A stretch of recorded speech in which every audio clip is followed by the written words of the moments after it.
अपने भाव प्रणाम प्रणाम सभी को। सभी मौन रहें, शांत रहें, अपना स्पीकर म्यूट रखें और हृदय को भाव से भरने दें। एक विचार, एक भाव, परमात्मा की शरण।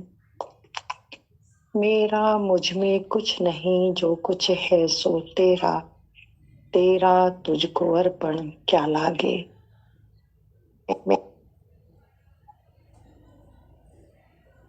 सतगुरु पूर्ण परमात्मा का रूप, जिन्होंने मुझे उस रहस्य को समझाया,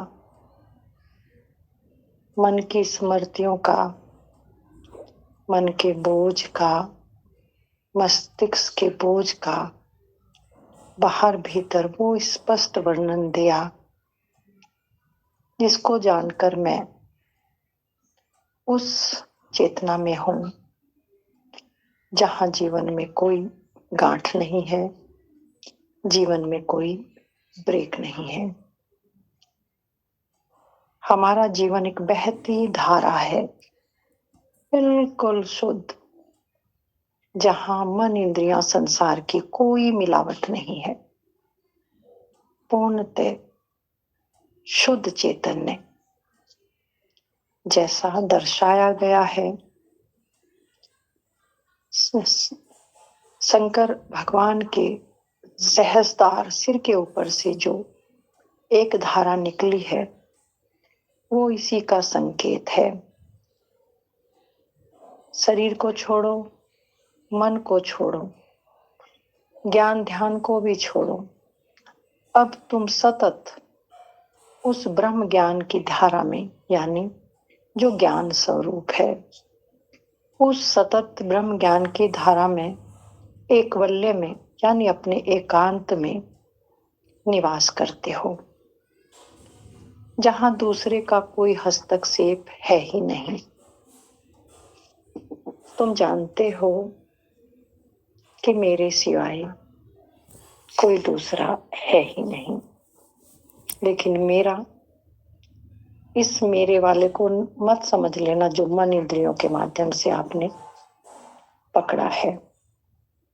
मेरा यानी वो परमात्मा स्वरूप जो मैं से मुक्त है, अहंकार से मुक्त है, पूर्णतः शुद्ध चैतन्य, जहां अब तुम्हारे भीतर कोई चाह कर भी नहीं उठती, चाह को भी तुमसे आज्ञा लेनी पड़ती है। कोई चाह अगर संसार की आपके अंदर उठती है, कोई प्रश्न आपके अंदर उठता है, तो वो आपकी आज्ञा के बिना आपके भीतर नहीं आ सकता, क्योंकि मन इंद्रियां बाहर का संसार है। क्योंकि इस संसार में जीने के लिए मन, संसार, मन इंद्रियां, शरीर, जितनी भी इसकी रूपरेखा है, ढांचा है, ये केवल और केवल यहाँ मृत्यु लोक के लिए, तुम्हें जीने के लिए दिया है। तुम्हारा समय समाप्त होगा, तुम यहाँ से शरीर छोड़कर चले जाओगे। जैसे ही आप शरीर छोड़कर जाओगे, तो यदि तुमने स्वयं को नहीं जाना, यानी मन इंद्रियों के बिना, जो अभी अभी मैंने इशारा किया है कि शिव जैसा ध्यान ही नहीं, यानी शिव मौन है, बिल्कुल मौन, अपनी वास्तविकता में। कौन सी वास्तविकता में? जहां अब इस संसार की आंख खोलने की आवश्यकता नहीं है। अंतर ध्यान हो गए। बाहर का जो संसार, जो रंग रूप विचार भेद दृष्टि से हमें दिखता था, अब ये एक हो गया। कैसे हो गया? जो मेरे अंदर है वो सभी के अंदर वही परम तत्व आधार खेल रहा है। चोर में भी वही है, संत में भी वही है, हर जीव जंतु में, हर पशु पक्षी में, यहाँ तक पेड़ पौधे से लेकर नदी की जल धारा, पर्वत, चांद, सितारे, खंड, ब्रह्मांड, लोक लोकांतर, जहां तक सृष्टि की रचना है, सब उसी के माध्यम से सब गति कर रहा है, सब प्रकट हो रहा है। यदि वो शुद्धतम परमात्मा की जीवंत धार, यानी जिसमें जीवन है, अगर जीवन नहीं है तो गति नहीं है। अब देखो आप, यदि कोई मनुष्य डेड हो जाता है तो सब कुछ उसका एडिट है, क्यों का तो, लेकिन वो गति नहीं करता, गति रुक जाती है। किस कारण? जो उसके अंदर जीवंत धार, ब्रह्मांड की परम तत्व आधार की, जिसके आधार पर ये सृष्टि टिकी हुई है, वो आधार निकल गया। अब शरीर को टिकने का सहारा खत्म हो गया। और जैसे ही परमात्मा ने वो अपना अपना जीवंत सहारा, जिंदा है, शरीर चलता है, आंख देखती है, मस्तिष्क काम करता है, यानी पूरी पूरी ज्ञान इंद्रियां काम करती हैं, वो अब जड़ हो गई, डेड हो गई, उनकी गति रुक गई। अब इस रुके हुए में क्या कोई उस अवस्था को जान सकता है? जो मेरा होना है, जो मैं हूं, जो मैं इस शरीर से पहले भी था और ये शरीर छूटने के बाद भी वहीं समा जाऊंगा। कहने का भाव, कहने का तात्पर्य ये है कि जब तक आपके भीतर वो जीवंत धार काम कर रही है, तब तक ही आप ज्ञानी बनो, ध्यानी बनो, साधक बनो, गुरु बनो, शिष्य बनो, जो भी बनो, बनते आ रहे हो। बनने से बाहर शरीर बना, मन बना, बुद्धि बनी, सारी ज्ञान इंद्रियां बनी, और बनकर तुम क्या बन गए? एक अहंकार का पुतला, कि मैं ज्ञान जान रहा हूं, मैं समझ रहा हूं, मैं पहचान रहा हूं, अब मैं कुछ नहीं हूं। नहीं, नॉट पॉसिबल, ऐसा संभव नहीं है। जब तुम्हारी ज्ञान इंद्रियां, मन इंद्रियां, शरीर शिथिल हो जाएगा, और शिथिल ये ऐसे नहीं होगा कि आप एक जगह बैठ गए और ये शिथिल हो गया और चुप हो गए, नहीं।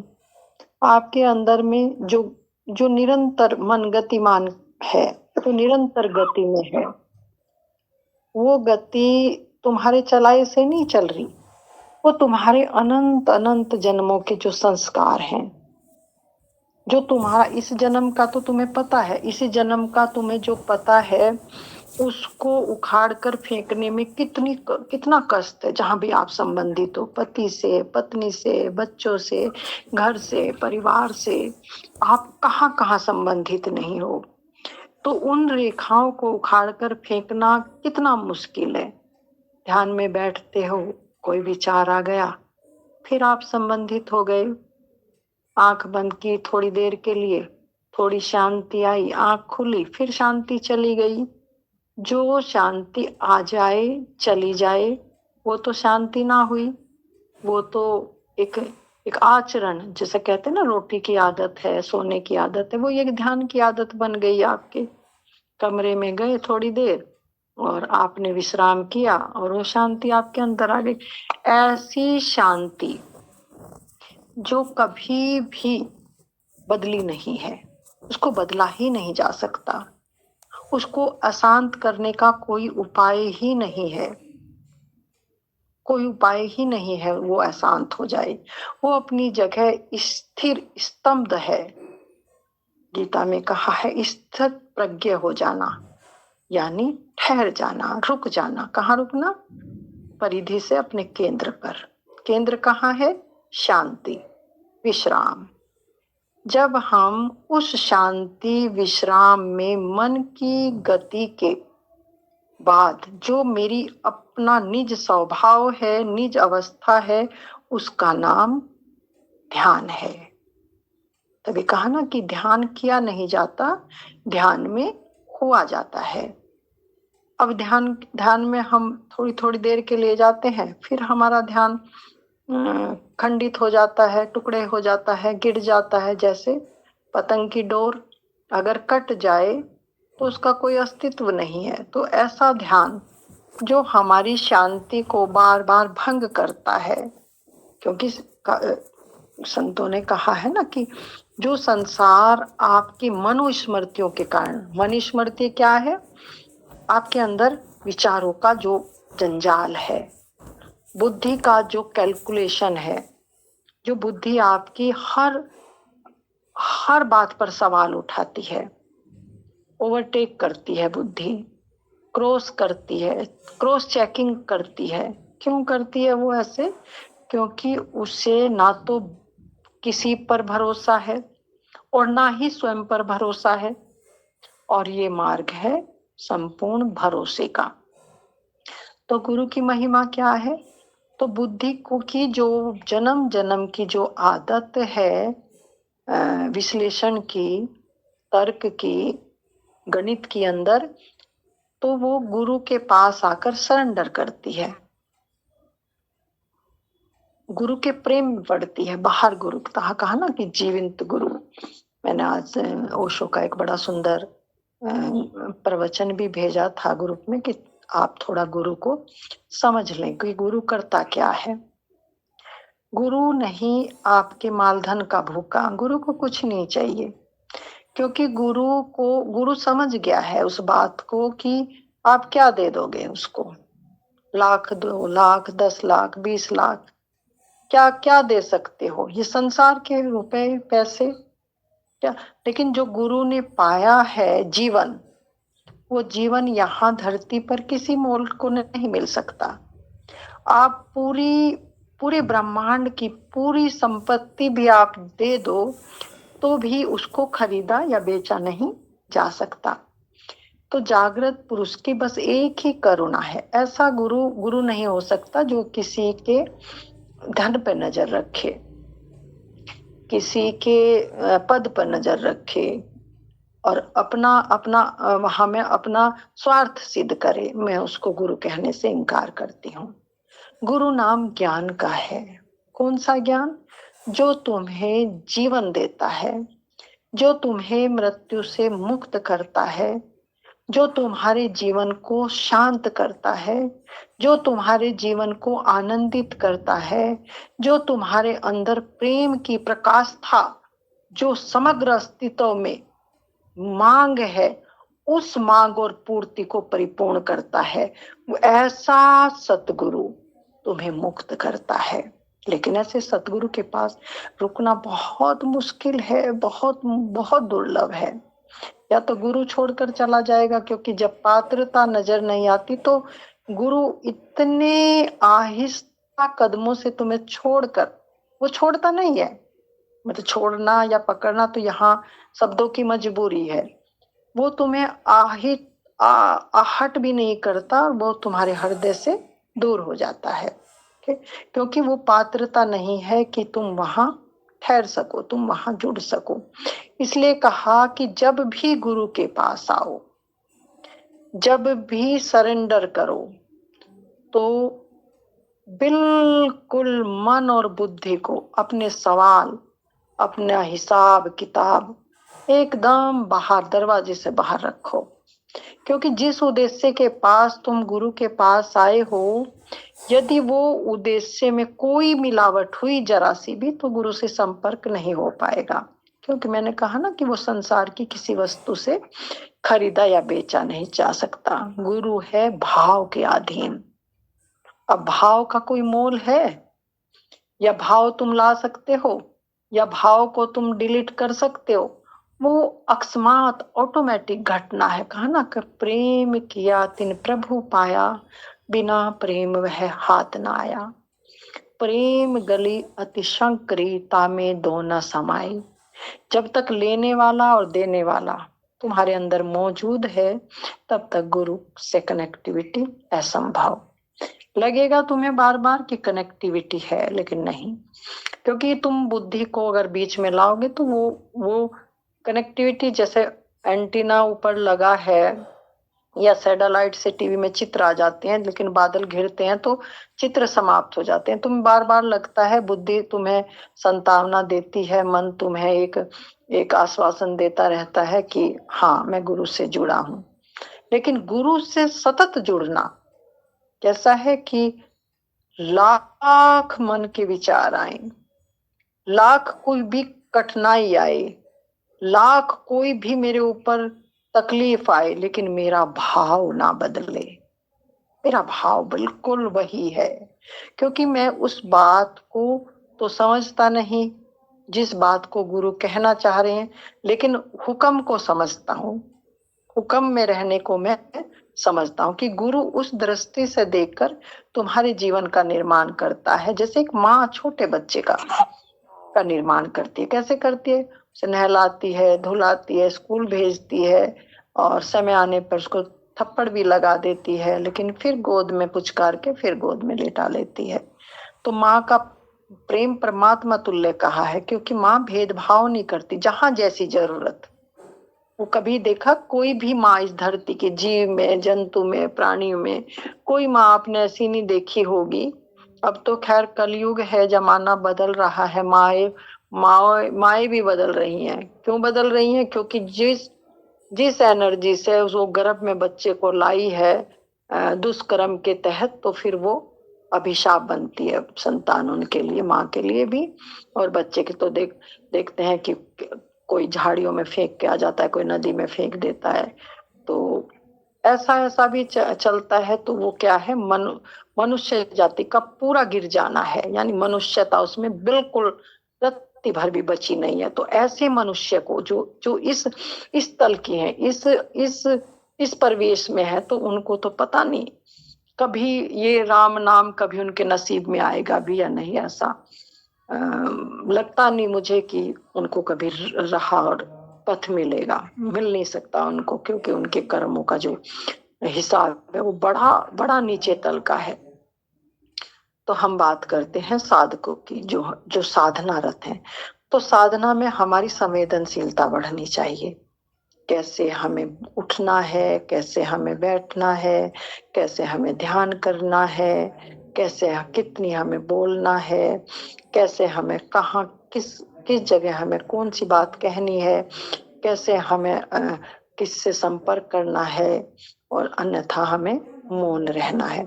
तो ऐसे साधक धीरे धीरे गुरु के सानिध्य में सत्संग करते हुए देर सवेर अपनी मंजिल को पा जाते हैं।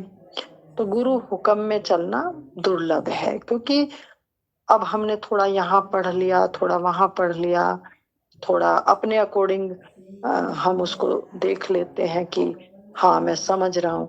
लेकिन समझ क्या है? जब आपकी समझ आपके इंटरनल इंटरनल यानी जिस चेतना के तल से गुरु ने वो बात कही है, तो आप अपनी चेतना से उसका मिलान कर सकते हैं। जैसे फॉर एग्जाम्पल अगर मैं कहूँ, जैसे अब बाहर की चीजें आपको इतना प्रभावित नहीं करती।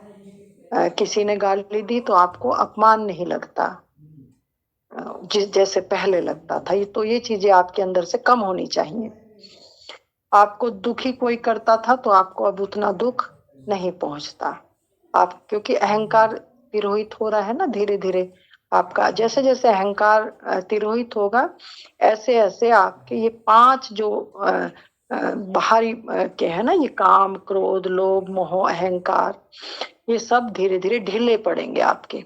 तो जब ढीले पड़ेंगे तो आपके अंदर का स्ट्रेस धीरे धीरे बिल्कुल कम होगा, शरीर शिथिल होगा, मन शिथिल होगा। फिर आत्मा, इसको आत्मबल कहा है, आत्मबल, वो आत्मा आपकी बलवान होगी, किसी बात को समझने के योग्य होगी, यानी अब ठहरेगा मन, अब ठहरेगा, आत्मा बलवान होगी, मन ठहरेगा।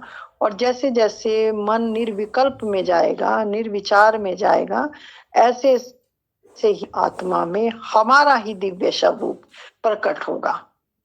कौन सा स्वरूप? पहले तो मन होगा। मन क्या कैसे प्रकट होगा? आपको अपने अंदर आपके उठते हुए विचार, आपके कृत्य सब दिखने लगेंगे। आपका दुख है आया है तो वो अंदर से ही तो बाहर आएगा। बाहर तो उसकी प्रतिक्रिया है, केवल प्रतिक्रिया। लेकिन अंदर आपके चला तभी तो आप किसी से कांटेक्ट में आए, और फिर उसमें या अच्छा या बुरा आपने उसकी प्रतिक्रिया आपके अंदर हुई। जो घंटी आपके अंदर बजी, पहले अंदर बजी, फिर उस इंसान का चेहरा आया, उस इंसान का चेहरा आने के बाद आप उसके संपर्क में गए, संपर्क में गए, आपने उसको जो कहना था अच्छा या बुरा आपने उसको उलट दिया। अगर घंटी ना बजे तो आपको पता होना चाहिए कि घंटी बजी है, तो ये कहाँ से बजी है। तो ध्यान हमें निर्विकल्प निर्विचार में लेके छोड़ता है। तो जब कोई प्रश्न ऐसा उठे हमारे अंदर, तो जिस गुरु के सानिध्य में आप साधना करते हैं, तो वहां ना कि अपने आप निर्णायक हो, अपने आप अपना समाधान खोजे, क्योंकि मन भरा हुआ है बाहर स्मृतियों से, मन भरा हुआ है अभी हमारे जो पांच तत्व काम क्रोध लोभ मोह अहंकार, इनसे भरा हुआ है, क्योंकि पांच तत्व से शरीर बना हुआ है, इसी के अकॉर्डिंग ये काम करेगा अपने आप ऑटोमेटिक। तो फिर हम मन के सजेशन में ही, इम्प्रेशन और सजेशन में रहेंगे, यानी मन ही हमें ठीक बता रहा है, मन ही हमसे गलत करवा रहा है। तो अब निर्णायक कौन है? मन ही निर्णायक हो रहा है, बुद्धि निर्णायक हो रही है। आपका तो इतना काम है साधक का कि मौन रहें, बस अपने उठते हुए विचार को देखें। जब कोई समस्या ऐसी आए तो अगर संपर्क हो सके तो दी बेस्ट। कई बार ऐसा होता है कि नहीं संपर्क होता और नहीं बातचीत हो पाती, तो अपने अकेले कमरे में बैठे और गुरु स्वरूप को सामने लाए, क्योंकि गुरु तो सौर सत्ता है। गुरु गुरु एक जगह नहीं है, ब्रह्मांड है गुरु, अस्तित्व है गुरु। तो अपने कमरे में अपनी निजता में अकेले बैठ जाएं और शांत हो जाएं, फिर उत्तर की प्रतीक्षा करें, निर्णय ना लें, निर्णायक ना बने। और आपको अंदर से लगेगा, जब एक शांति में, बहुत गहरी शांति में आपके अंदर से कोई जवाब आता है, तो फिर उसको भी ये फिर परखना पड़ेगा आपको कि क्या ये, क्योंकि आप जब स्वयं आप दूसरे को अपनी जगह खड़ा करके देखें और उसको एक सोच समझ के साथ देखें कि जो जिसके लिए तुम्हारे प्रश्न उठ रहे हैं वो तुम हो, और जो उत्तर आ रहा है वो उसके लिए आ रहा है, तो क्या आप संतुष्ट हो, उससे संतुष्ट हो? तो यानी अपने ही प्रश्न और अपने ही उत्तर से आप अपना मिलान करते हुए उस धारा के साथ गतिमान कर उस धारा में जुड़े। तो बहुत गहरे से मैंने आपको आपके साथ जोड़ने का जो है प्रयास किया है। आपको बाहर नहीं जाना।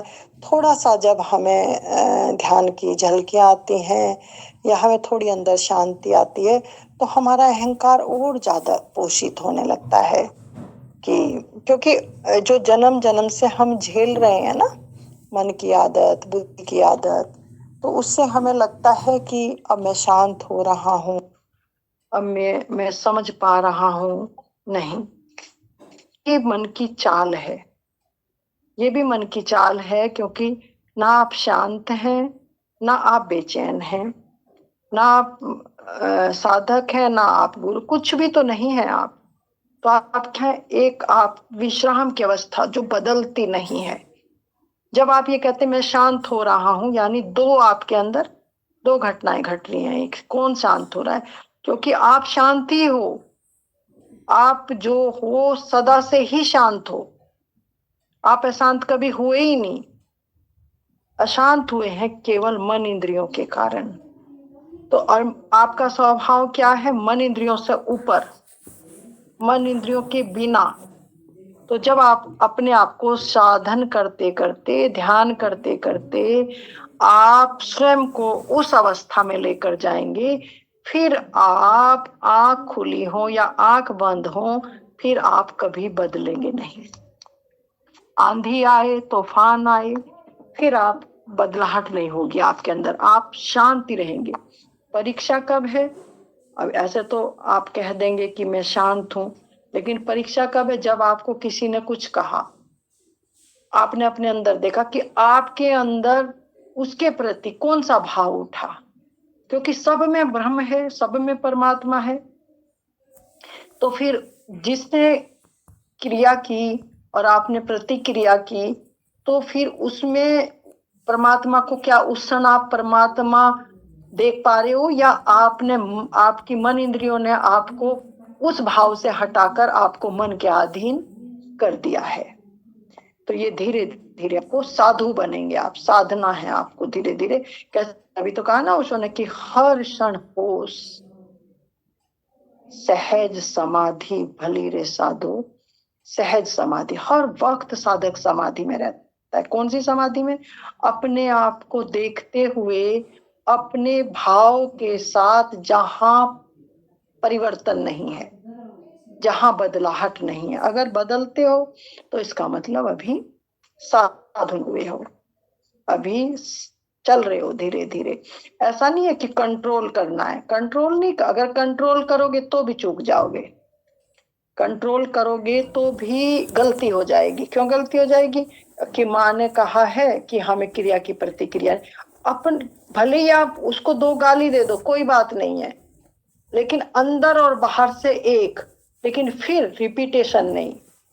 फिर गहरे ध्यान में, एकांत में जाओ, सतगुरु की शरण में जाओ, प्रार्थना करो, निजता से जुड़ो, और फिर अगली बार फिर परीक्षा होगी आपकी। अरबों खरबों कितनी परीक्षाओं से एक साधक गुजरता है, एक परीक्षा नहीं है यहाँ, कितनी परीक्षाओं से गुजरता है। जब गुजर के, जब, तभी तो कहा ना कि मन से छूटना इतना आसान थोड़ी है, मन बार बार हमको घेर लेता है।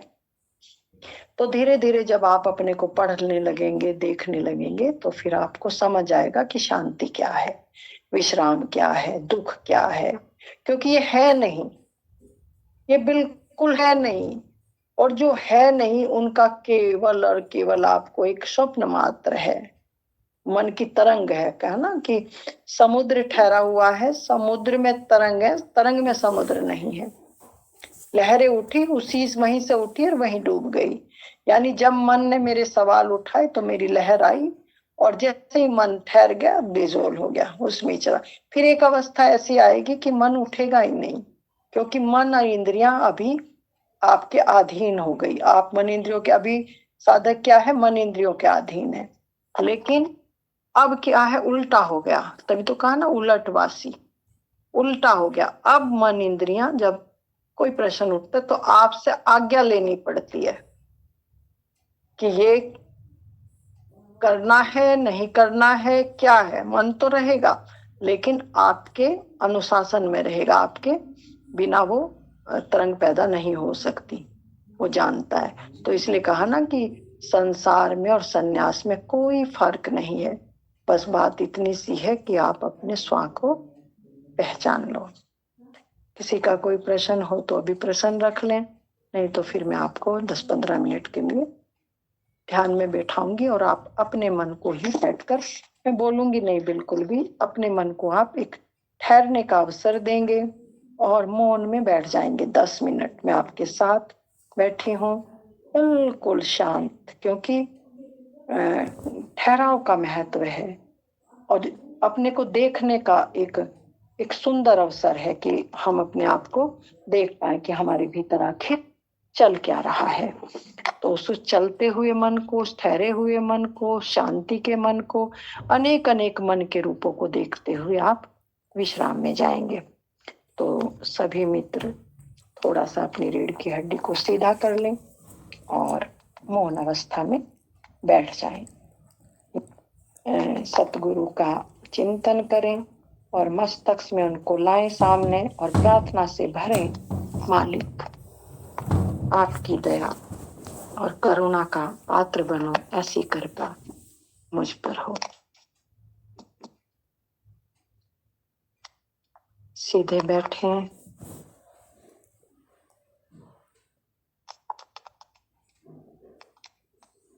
प्रार्थना से भरते हुए 2-3 गहरी लंबी सांस, आंखें हल्की सी, बहुत दबाव नहीं डालना है आंखों पर, पलके गिरा दें और आते जाते श्वास को देखते देखते बस डूब जाए। 10 मिनट में बिल्कुल कुछ नहीं बोलूंगी। आप स्वयं को देखें, स्वयं को पढ़ें, मन के रूप को बदलता हुआ देखें। आपके अंदर कौन कौन सी गतिविधियां चलती हैं, उस शांति को भी महसूस करें और प्रश्नों को भी देखें, गुरु के वचनों को भी सुने। सभी कुछ देखते हुए ठहर जाएं, केवल विश्राम। 2-4 गहरी लंबी सांस, बिल्कुल इसी भाव में भरे हुए, जैसी स्थिति में है बिल्कुल एग्जैक्ट ऐसे ही। कोई बदलने की कोशिश ना करें अपने आप को, और उसी अवस्था में बिल्कुल एग्जैक्ट जिस अवस्था भी हैं, धीरे धीरे दोनों हाथों की हथेलियां मलते हुए अपने चेहरे को स्पर्श करें और आंख खोलकर देखें कि जो भीतर है क्या वही बिल्कुल ऐसा ही आप बाहर महसूस कर पा रहे हैं। और विश्राम करें। भाव हो तो अपना अनुभव कह सकते हैं, यदि भाव नहीं है तो इसी अवस्था में 1 बाय 1 आप विदा ले सकते हैं। राजेश राम रस लगा दो, राम रस में एक बार सब डूब जाएंगे और सब उसी मस्ती में राम रस पिया रे, राम रस सब रस विस्माही। कहना चाहते हैं अपने भाव, अन्यथा आप ग्रुप में लिख सकते हैं जैसा, लेकिन हर सत नमन मादी बनना। हाँ हाँ, अरे वाह, सुनाओ सुनाओ। शरण शरण नित कोई और न काम, गुरु बसोचित आए मेरे, बख्श दो निज नाम। तेरे शरणागत हुए अब किसकी राखूं आस, आस तो तेरी दया की, जग से रहूं उदास। नाम गाऊं रूप दाऊं, शब्द राता मन, आठों याम तेरा ही सिमरन, भाग्य मेरा धन। शीश पर निज धर कमल, रख लिया है गुरु शरण लगाए। पतित पापी तर गए दाता, शरण तेरी आए। मुक्ति की नहीं चाह मन में, भक्ति प्यारी ला। राधा स्वामी की दया से भाग्य पूर्ण जाए। चरण शरण की वंदना, नित कोई और न काम, गुरु बसोचित आए मेरे, बख्श दो निज नाम।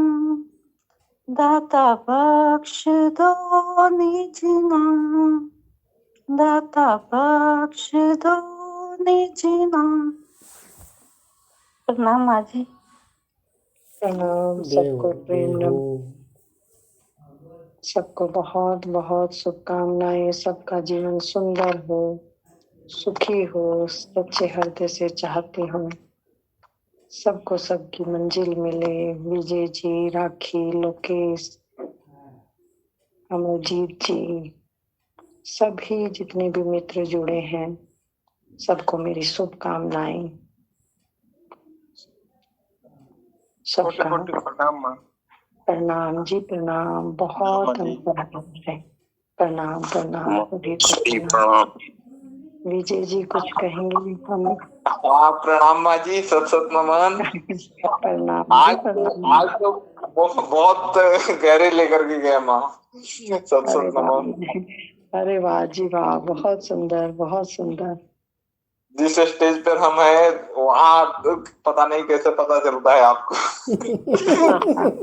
अरे वाह जी वाह, इसलिए कहा ना कि डूबना ही है, बस डूबना ही है। तो कैसा कैसा किसी ने फील किया है?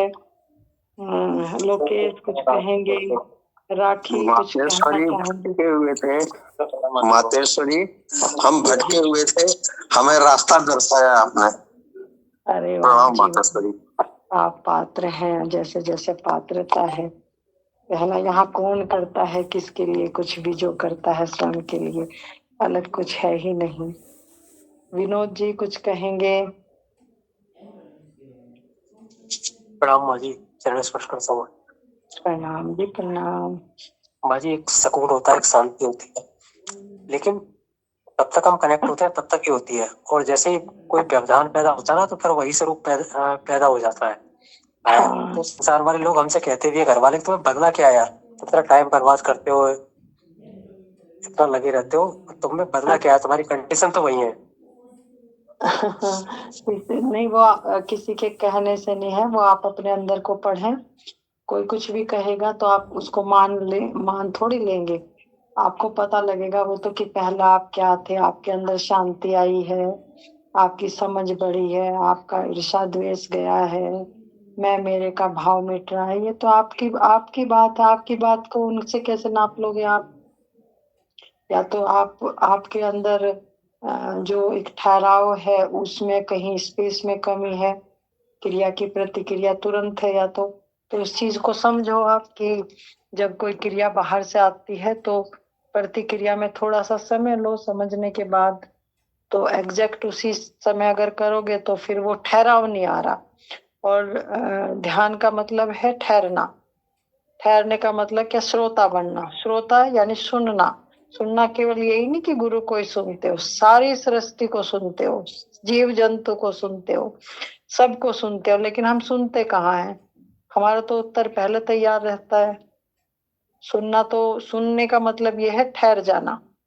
और जब ठहर गए तो आपको समझ आएगी कि वो उसका है, वो आपका तो है ही नहीं। क्योंकि आपका जो उत्तर आया है उसके इन्फ्लुएंस में आया है, आपका थोड़ी है वो। तो जब आप ठहरना सीखेंगे तो समझना सीखेंगे, और जब तक समझ नहीं आएगी तब तक रुकना नहीं आएगा, और जब तक रुकना नहीं आएगा तो गति में रहेंगे। और ये तो बाहर जो संसार है हर क्षण परिवर्तनशील है, बदल रहा है मन के कारण। जब तक इस बात को आप अंदर से समझेंगे नहीं तो फिर आप उस बात को तो रुकने की कोशिश करें, बाहर से और अंदर से रुकने की कोशिश करें, ठहरने का अभ्यास करें। क्योंकि वो तो अपने मन के अधीन बोलेगा ही बोलेगा, उसको क्या है? बदलना तो जो साधक है वो बदलेगा, बाहर संसार थोड़ी बदलेगा कुछ भी। वो तो एज इट इज रहेगा। आज घर वाले बोल रहे हैं, कल बाहर वाले बोलेंगे, फिर और बाहर वाले, तो उनका तो बोलना जारी रहेगा। आपका सुनना ठहराव में आया है नहीं, समझ बढ़ी है या नहीं, वो देखो आप। वो सब कुछ तो बहुत अच्छा चल रहा है, बहुत। बस ये आपके अंदर से आ रही ना बात। अगर ये बात आपके अंदर से आ रही, ईमानदारी से आ रही, प्रामाणिकता से आ रही, फिर किसी सर्टिफिकेट की जरूरत नहीं है।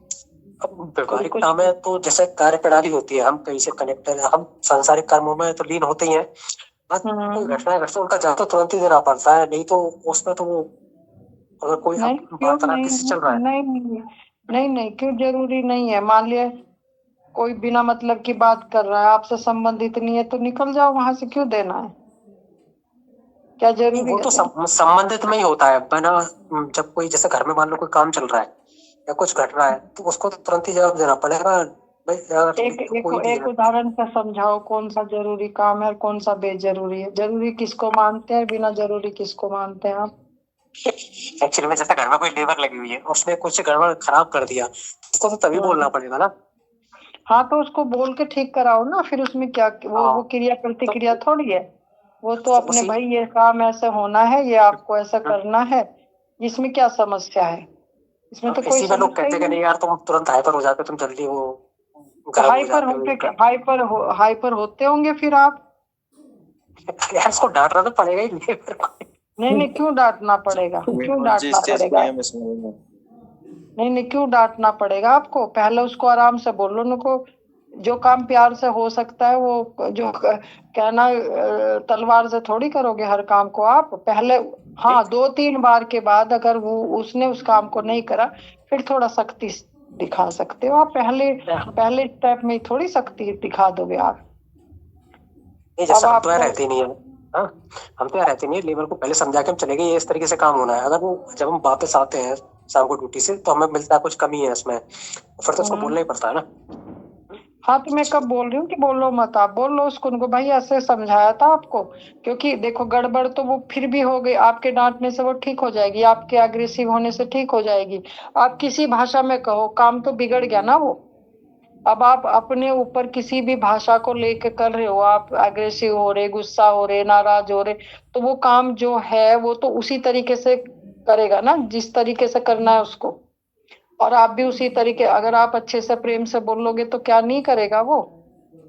हाँ अगर 1-2 बार बोलने से नहीं करा तो फिर थोड़ी सख्ताई कर सकते हो, लेकिन एक बार अगर गलती होगी तो फिर उसको आराम से ही तो बोलना पड़ेगा कि भाई ये ऐसे नहीं, ऐसे कहा था, इसको ठीक करो आप। वो अगर क्या उत्तर देता है उसकी प्रतीक्षा करो उत्तर की, कि अरे बाबूजी मैंने तो ऐसा सोचा, ये शायद ऐसे हो, ठीक है मैं कर देता हूँ, तो फिर आपका बात खत्म हो गई, आपका काम हो गया। आपको तो काम से मतलब है या आपको एग्रेशन से मतलब है? आपको तो या आपको दादागिरी दिखानी है कि मैं कुछ हूँ, या मैं कुछ हूँ साबित करना है आपको, या काम ठीक कराना है आपको? नहीं ऐसा कुछ नहीं है तो बस फिर आप उस पर नजर रखो ना कि आपका काम ठीक होना चाहिए, ना कि नजर उस पर रखो कि मुझे डांटना है उसको।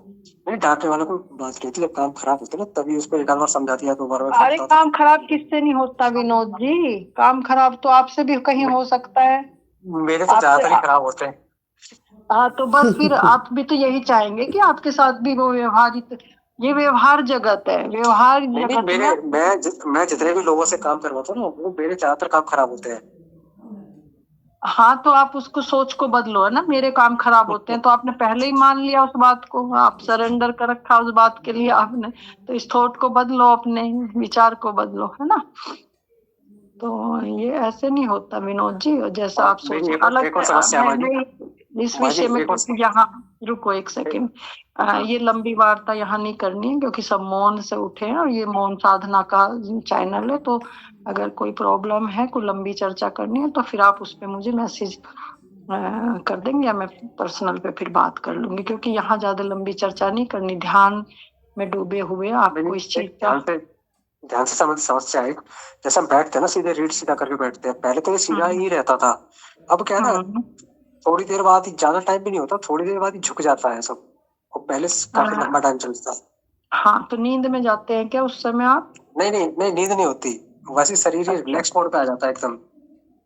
हाँ रिलैक्स, हाँ जैसे जैसे शरीर रिलैक्स में आएगा ना, यानी शरीर शिथिल होगा, मन शिथिल होगा, और हमारी आत्मा शिथिल होगी, तो शरीर का बैंड हो जाना स्वाभाविक है, इसमें कोई बड़ी बात नहीं। लेकिन जैसे जागरूकता है थोड़ा सा, और हो भी गया ना इस स्थिति में, तो कोई फर्क नहीं पड़ता, क्योंकि ध्यान अंदर की अवस्था है, बाहर की नहीं है। शुरू में बोलते हैं तब तक एनर्जी का फ्लो ऊपर नहीं जाता, आपका एनर्जी का फ्लो उठ गया तो फिर कोई ऐसा ज्यादा फर्क नहीं पड़ता, अगर मुड़ भी गया तो। हाँ पहले जब बैठे तो एक जागरूक होकर सीधा कर ले, तकिया लगा ले पीछे, टिक के बैठे आराम से, और अगर मुड़ भी जाता है बीच में तो कोई दिक्कत नहीं, जब आंख खुले और आपको आभास हो कि मुड़ रहा है तो फिर सीधे हो जाए आप। कोई इसको इशू ना बनाए कि ये मुड़ गया तो कुछ गलत हो गया, ऐसा कोई बात नहीं है। क्योंकि हमें शरीर से मतलब, शरीर को इसलिए सीधा रखते हैं शुरू में, ताकि एनर्जी का फ्लो हमें पता लग जाए, क्योंकि इतना सूक्ष्म है ना वो। अगर उठेगा नहीं तो हमारी चेतना का तल नहीं बदलेगा, और चेतना का तल नहीं बदलेगा तो स्वभाव चेंज नहीं होगा। तो इसलिए कहते हैं बार बार कि सीधा बैठो सीधा बैठो। और अगर सीधा झुक रहा है अपने आप, तो कोई इसमें दिक्कत वाली बात नहीं, फिर सिद्ध हो जाए। ठीक है, प्रणाम माँ जी। प्रणाम जी, प्रणाम लोकेश। सुनाओ जी लोकेश। एक दो शब्द कहना चाहता हूँ। अरे वाह जी वाह, कहीं कहीं विनोद तेज। जी की बात पे मैं थोड़ा सा मैं बता दूं। विनोद जी क्या है, अभी जो हमारी 5 इंद्रियां है ना, उनके पीछे लगे हुए हैं। इन्हीं का ही कहना हमको नहीं मानना है, बस इन्हीं को ही समझना है माँ जी। बस मैं तो यही करता हूँ, और मेरे तो सभी काम अच्छे से होते जाते। कोई मेरा काम गलत भी कर देता है तो ठीक है, मैं कहता हूँ भाई आपने बहुत अच्छा किया। अगले दिन जो प्रतिक्रिया होती है तो वो कहते हैं सर गलती हो गई। मगर नहीं भाई, मुझसे गलती हुई, आपसे नहीं हुई है। तो मेरा मतलब कहने का ये, हमको मन का खेल समझना है। ये मन जो है 5 लोग हैं, इन्हीं को हमें समझना है, बस यही है। यहीं पर गुरुजी की आवश्यकता पड़ती है, और वो एक एक बात को हर चीज बताते हैं। हम नहीं समझ पा रहे तो हमारी ही गलती है। हम कहीं ना कहीं हम में ही कमी है। हाँ, पॉजिटिव रहो, जैसा आपने मान लिया, मैंने बोला पॉजिटिव रहना है हर हाल में, कि मन के अधीन सब लोग मजबूर हैं। अगर उससे गलती हुई है, देखो तोड़ के वो दोबारा करेगा, मेहनत तो उसकी लग रही है, उसको दोबारा करना पड़ा, तो कौन ऐसा चाहेगा? तो उस चीज को, उसको भी, दूसरे को भी समझना पड़ेगा आपको ना। खुद को समझते हुए जब हम दूसरे के मन को और उसकी पीड़ा को समझेंगे, तो फिर हमारी चीजें सरल और आसान हो जाएंगी, है ना। तो अपनी सहजता में रहें। काम अगर बिगड़ा भी है तो ठीक भी होगा, जहां से बिगड़ा है वहीं से ठीक भी हो जाएगा। ये स्वाभाविक रूल है प्रकृति का। प्रकृति अधूरा नहीं छोड़ती किसी बात को, लेकिन हमारी जो विचारधारा है ना, हमारे जो निर्णय है वो गलत हो जाते हैं। तो फिर एक गलती के बाद दूसरी गलती के बाद तीसरी, अगर हम गलती पे गलती करेंगे, फिर श्रृंखला तैयार हो जाती है फिर, है ना। कोई नहीं, मैं फिर दोबारा, है ना, विनोद जी से फिर वैसे बात करूंगी। मैं इनको समझाना पड़ेगा थोड़ा अलग से सबसे। ठीक है, प्रणाम जी, प्रणाम। सुनाओ जी। बहुत बहुत धन्यवाद माँ, शुक्रिया। अरे मैं भी वही भैया जी जैसे जो मेरे साथ हुआ, वो थोड़ा ये कर रही थी। मैं 2-1 वर्ष जो काम कर रही हूँ, वहां 2-1 साल से मुझे परेशान किया जाता है। जैसे कि मेरे अब्सेंट, मैं जाती हूँ तो अब्सेंट ही लगा देते, छुट्टी के बावजूद। जैसे मैंने छुट्टी ले ली, फिर भी अब्सेंटी, और फिर जाने के बाद, छुट्टी के बाद भी मुझे परेशान किया जाता है, जल्दी आओ, आ नहीं रही हो, जल्दी आओ, कौन संभालेगा। तो ऐसे मैंने फिर, मुझे थोड़ा ये लगा कि यार क्या करना चाहिए। फिर मुझे ना उनको थोड़ा समझाने के हिसाब से थोड़ा ये इसमें किया कि भाई तुमने मुझे ऐसा क्यों कर रहे हो, क्यों परेशान कर रहे हो। मैं छुट्टी लेकर जाती हूँ, फिर तुम मुझे परेशान करते हो। तो भाई ना करो, मत परेशान करो, ये ऐसा वैसा उनको थोड़ा बोला। हालांकि वैसे उन्होंने कुछ नहीं बोला, वो शांत हो गए। अब बोले रोहिना ये हो रही है, बोले चुप हो जाओ। कुछ बोला नहीं।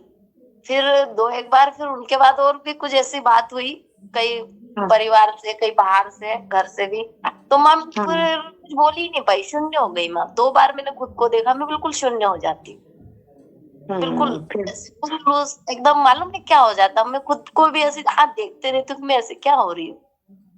भले मुझे कोई मार भी रहा है, जैसे मुझे परिवार से किसी ने मुझे मार भी दिया, तो माँ मैं ऐसी शून्य हो गई, बिल्कुल ऐसी, बिल्कुल होश है। मैं चल भी रही हूँ, जा भी रही हूँ, पर ऐसे बिल्कुल अंदर से मालूम नहीं क्या, ऐसा अलग ही हो जाती है। अहंकार चला गया ना। वो अहंकार जब, जैसे जैसे अहंकार गिरेगा, ऐसे ऐसे ही हलचल बंद हो जाएगी, प्रतिक्रिया बंद हो जाएगी ना। तो क्योंकि प्रतिक्रिया बाहर से है ना, और तो क्रिया जब बंद होगी तो वो शून्य अवस्था आएगी। लेकिन ये नहीं कि किसी की हमें मार खानी है, किसी, अब और आगे चलना है हमें, इससे भी आगे निकलना है अब हमें ना।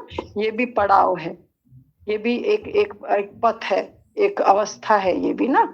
इसके ये इसलिए शेयर करना जरूरी। इसके लिए फिर मैं अभी आगे आपको आगे का मार्ग दूंगी। बस अब आपको मार्ग की जरूरत है। अब यहाँ से गुरु उठा देगा आपको।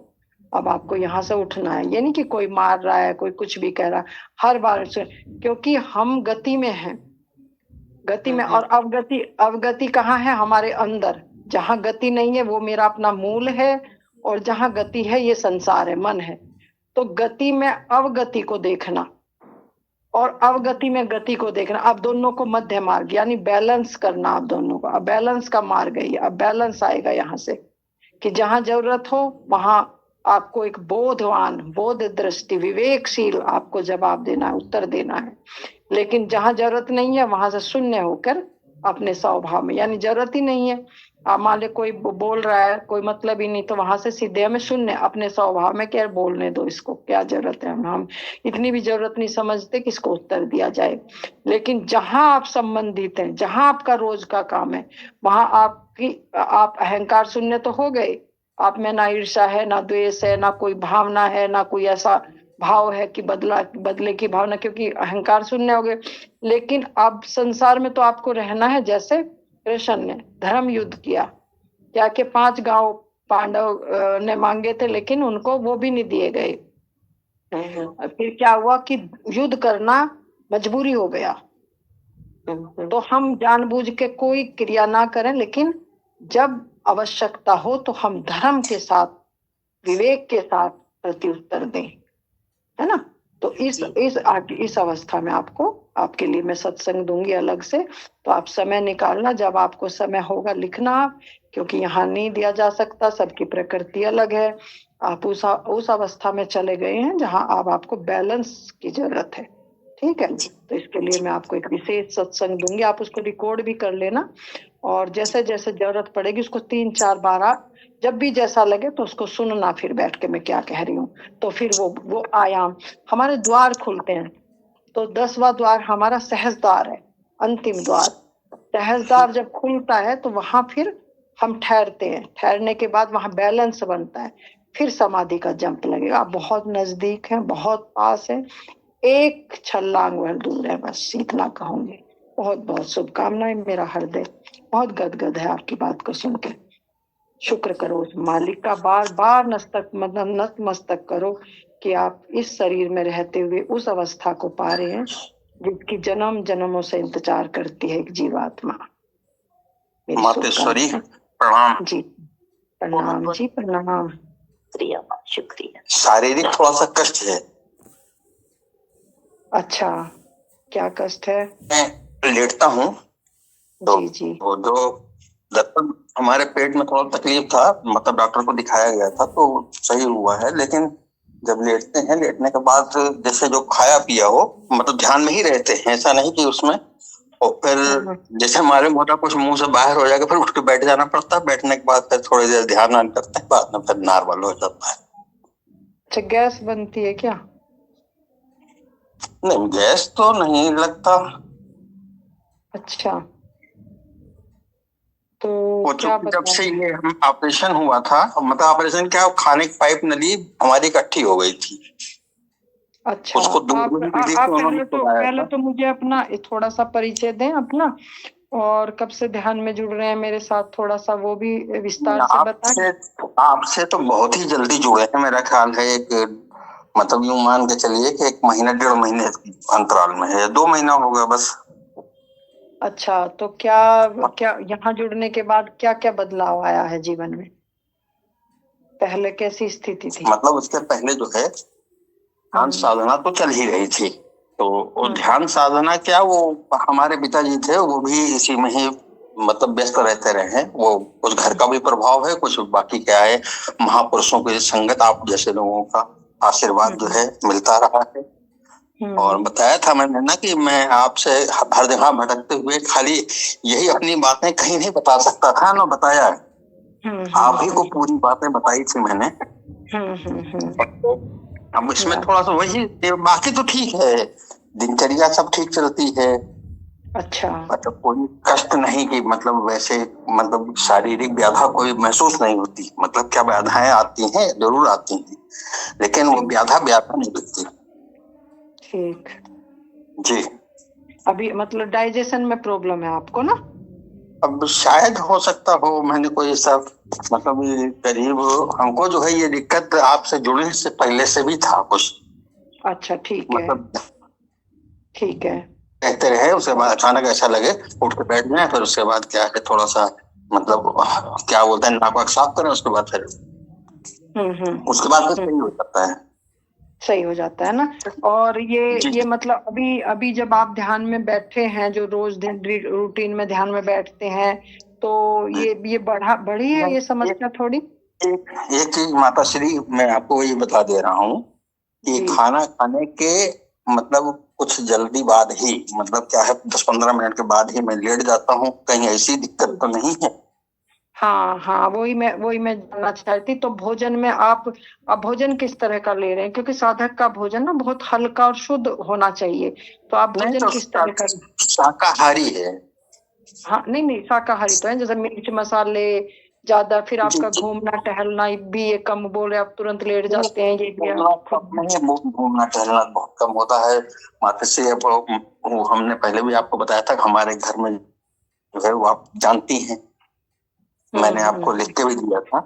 तो जब से हटे हैं तो ऐसा क्या है, लेकिन कोई ऐसा वो नहीं, ये नहीं महसूस होता कि वो हमारे पास से कोई हमारा साथी संगी बिछड़ा है, मतलब ऐसा कुछ नहीं लगता है। मतलब वो आत्मा हमारे साथ निकट है, सब समझ कुछ रही हूँ, है ना? जोत मिली है और हमें कुछ भी ऐसा नहीं प्रतीत होता।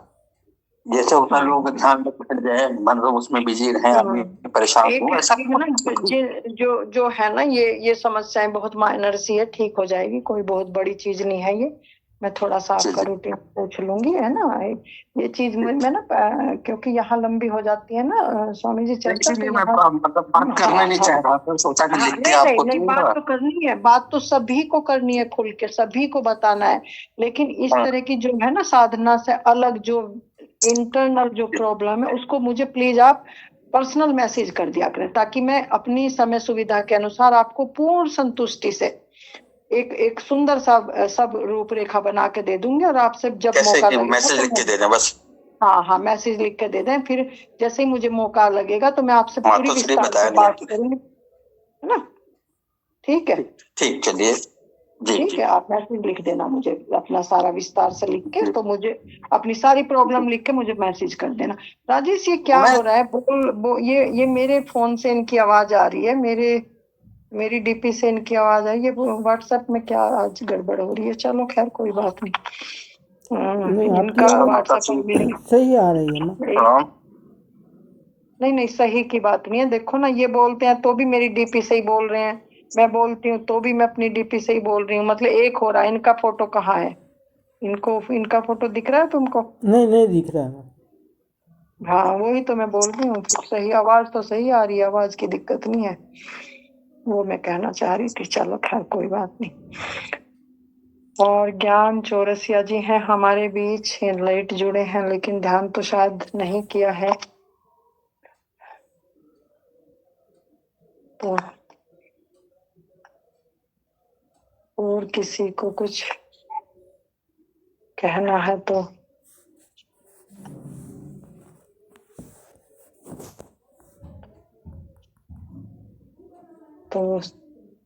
सभी का धन्यवाद करते हुए सभी से विदा लूंगी। राखी कुछ कहेगी? नहीं माँ, कुछ नहीं। मेरा तो सब शांति होता जा रहा है। लेकिन बस मैं 2 मिनट के लिए एक चीज बोलना चाहती हूँ हाँ हाँ कि जो जैसे कि प्रतिक्रिया का बोला ना माँ, और ये हाँ आपका ही सत्संग है, और एक अपनी जब आप कह रहे जा रहे हो ध्यान में, उससे आता है कि ऐसा हाँ नहीं है, प्रतिक्रिया तो हमेशा ही होती है आपको बाहर हाँ से जो आएगा, लेकिन ना उसकी क्वालिटी बदल जाएगी। क्वालिटी से मेरा मतलब है कि जैसे आपको किसी ने कुछ कहा, आप धड़ाक से जवाब देते हो ना, अरे ऐसे कैसे बोला, लेकिन एक हाँ चीज, एक होश है, वो तुम्हें पता नहीं, वो रोक के तुम सहजता से जवाब देते हो, ऐसा नहीं कि जवाब नहीं दोगे। वही तो मैंने कहा है।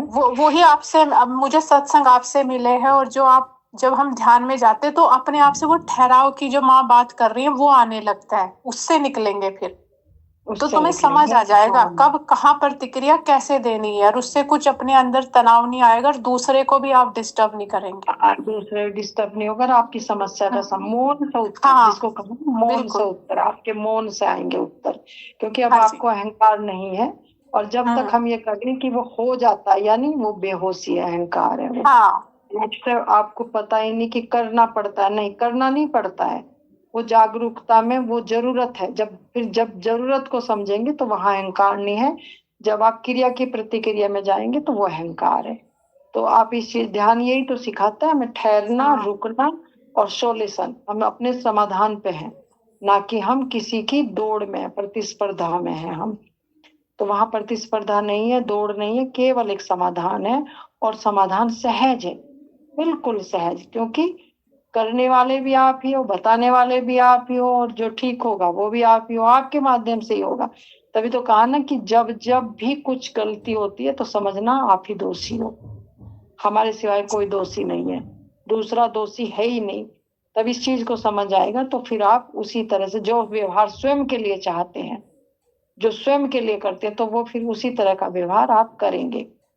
आप फिर क्रोध में भी आपके करुणा होगी, क्रोध में भी इतनी शांति। क्रोध नाम ही तो दिया है उसका, क्रोध इसलिए दिया है, अहंकार का नाम क्रोध है, लेकिन निरअहंकारिता में सब कुछ संयुक्त है, सब कुछ, क्योंकि इंद्रियां तो वही की वही है, लेकिन क्या बदल गया, अहंकार चला गया वहां से।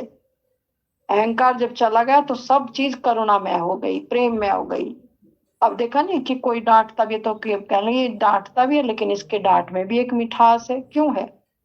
क्योंकि वहां रिक्त है, वो खाली है, अहंकार नहीं है वहां। और जब जब अहंकार घेरेगा तो वहां काम बिगड़ेगा, और जैसे जैसे करुणा बढ़ेगी, करुणा का जन्म होगा, तो प्रेम प्रकट होगा और समाधान ऑटोमेटिक होने शुरू हो जाएंगे। कहा ना कि प्रकृति पूर्ण रूप से तुम्हारा सहयोग करने लगती है। कैसे से फिर तुम्हें उसी चेतना के लोग मिलने शुरू हो जाते हैं, ताकि तुम इक्वलिटी में आ जाओ, वो ऑटोमेटिक घटने लगेगा आपके अंदर। तभी तो कहा ना कि ना ज्ञान दिया जाता, ना ध्यान दिया जाता, तुम ही सब कुछ करने वाले हो, करता भी तुम, भोगता भी तुम, सब कुछ तुम। लेकिन जब हमें समझ आती है, ना करता ना भोगता, स्वभाव, निश्चिंतता, अभय, करुणा, प्रेम, उसके गुण बदल जाएंगे। अब क्या है, हमारे अवगुण है, अवगुणों से गुण की तरफ की यात्रा अध्यात्म है। तो सभी को बहुत मेरा हृदय से शुभकामनाएं, सबको प्रेम नमन, शुभ रात्रि, सबका जीवन मंगलमय हो। प्रणाम माँ, प्रणाम, शुक्रिया, धन्यवाद।